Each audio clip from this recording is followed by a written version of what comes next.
Hello बच्चों, facto maths के इस चैनल में आप सभी का स्वागत है। आइए आज हम लोग डिस्कस करते हैं लॉ ऑफ एक्सपोनेंट के बारे में।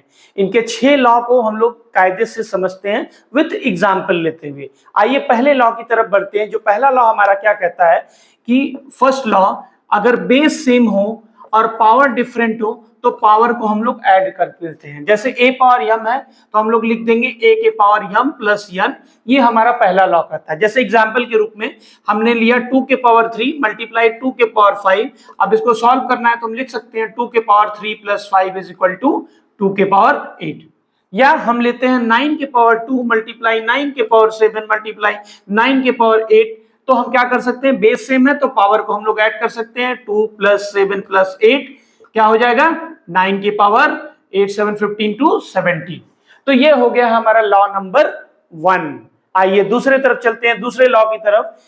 दूसरा लॉ क्या कहता है, अगर x के पावर m पावर n है तो हम लोग x के पावर m इंटू n कर सकते हैं। इसका भी एक एग्जांपल देख लेते हैं, एक दो एग्जांपल। अब जैसे 2 के पावर 4 पावर 2 है तो हम इसको क्या लिख सकते हैं, 4 2 8। तो 2 के पावर 4 मल्टीप्लाई 2 जो कि वैल्यू आती है 2 के पावर 8। एक और एग्जांपल ले लेते हैं माइनस का। 2 के पावर 4 माइनस 1 लिखा हुआ है तो हम लोग इसको क्या लिखेंगे, 2 के पावर 4 माइनस 1 हो जाएगा 2 के पावर माइनस 4।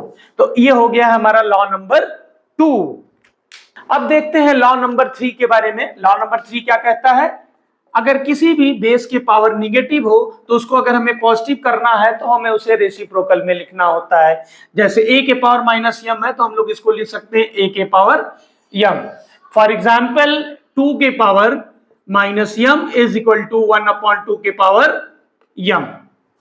ये हो गया हमारा। या हम ले सकते हैं 2 के power minus 1 is equal to 1/2 के पावर प्लस 1, या वैल्यू हो जाएगी 1/2। तो ये हो गया हमारा लॉ नंबर 3। चलते हैं लॉ नंबर 4 की तरफ।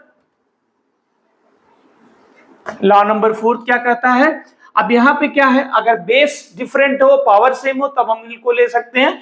तो अगर दिया हुआ है x के पावर m मल्टीप्लाई y के पावर m, अब इस लॉ को अगर हमें यूज करना है तो हमें बेस को मल्टीप्लाई कर लेते हैं। तो x y के पावर m ये हो जाता है हमारा लॉ नंबर 3। एग्जांपल के रूप में 2 के पावर 3 मल्टीप्लाई 3 के पावर 3, बेस डिफरेंट है पावर सेम है तो हम इसको लिख सकते हैं 2 मल्टीप्लाई 3 के पावर 3, या हो जाएगा 6 के पावर 3 जिसकी वैल्यू आ जाएगी 216। तो इस तरह से हम लोग ने देखा लॉ नंबर 4। आते हैं लॉ नंबर 5 की तरफ, जो कि क्या कहता है, अगर किसी भी बेस के पावर 0 हो तो उसकी वैल्यू 1 होती है। अब कोई भी नंबर ले लें, 301 के पावर 0 वैल्यू कितनी आएगी 1। 1 लाख के पावर 0 तो वैल्यू कितनी आएगी 1। तो किसी भी नंबर के पावर 0 लेने पे वैल्यू आती है 1। अब आइए देखते हैं लास्ट लॉ, जो कि लॉ नंबर 6 है, उसको देखते हैं। लॉ नंबर 6 बहुत ही इंपॉर्टेंट है, वो डिवीजन का कॉन्सेप्ट बताता है। तो आइए देखते हैं लॉ नंबर 6। लॉ नंबर 6 क्या कहता है, अगर हमारे पास नंबर ए बेस सेम हो और डिवीजन में हो, a power m upon a power n दिया हो और इनको हमें सॉल्व करना है तो हम लिखते हैं a के पावर m माइनस n। यहाँ पे सब्ट्रैक्ट होता है लेकिन कंडीशन क्या होती है कि m हमेशा n से बड़ा होना चाहिए। एग्जाम्पल के रूप में 5 के पावर 5 अपॉन 5 के पावर 2। अब देख रहे हैं यहाँ m बड़ा है n से तो हम इसको लिखेंगे 5 के पावर 5 माइनस 2, तो वैल्यू हो जाती है 5 के पावर 3 जिसकी वैल्यू आती है 125। अब इसी का सगा भाई दूसरा है, उसका नाम क्या है, जहां पे n बड़ा हो जाता है m से। होते हैं ना, हर घर में 3 भाई है तो एक भाई छोटा, एक भाई बड़ा, एक भाई मिडिल में आता है, तो यहाँ पर भी है। सेकंड आ जाता है a के पावर m अपॉन a के power n is equal to, हम लिख सकते हैं a के पावर n माइनस m, जहां n बड़ा हो m से। जैसे एग्जाम्पल के रूप में 6 के पावर 5 अपॉन 6 के पावर 7। अब यहाँ देख रहे हैं डिनोमिनेटर का पावर बड़ा है तो क्या हो जाएगा 1/6 के power 7 minus 5 is equal to 1/6 के पावर 2। तो ये हो गया सेकंड पार्ट। इसी का थर्ड पार्ट भी है, जहां दोनों बराबर हो तब क्या होने वाला है। तो थर्ड पार्ट की तरफ बढ़ के देखते हैं हम लोग।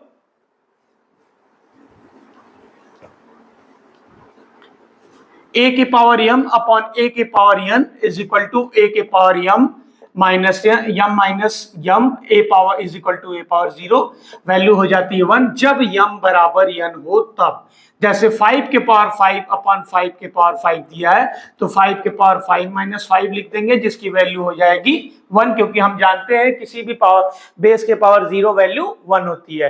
तो इस तरह से हम लोगों ने देख लिया कि ये 6 लॉ को हम कैसे लर्न कर सकते हैं, कैसे समझ सकते हैं और इस पे आने वाले इंडिसेस के क्वेश्चन को लगा सकते हैं। आने वाले वीडियो में हम लोग देखेंगे कुछ अच्छे क्वेश्चन को, इसके इंडिसेस के, जो 7 से लेकर 9 तक के क्वेश्चन को देखेंगे तो आपका कॉन्सेप्ट जो है वो बिल्कुल ही क्लियर हो जाएगा। तो उस वीडियो को पूरे लास्ट तक देखिएगा, ज्यादा से ज्यादा लोगों में शेयर करिएगा और जो लाइक करेगा उसको अच्छे से अच्छे क्वेश्चन का जवाब भी मिलेगा। धन्यवाद।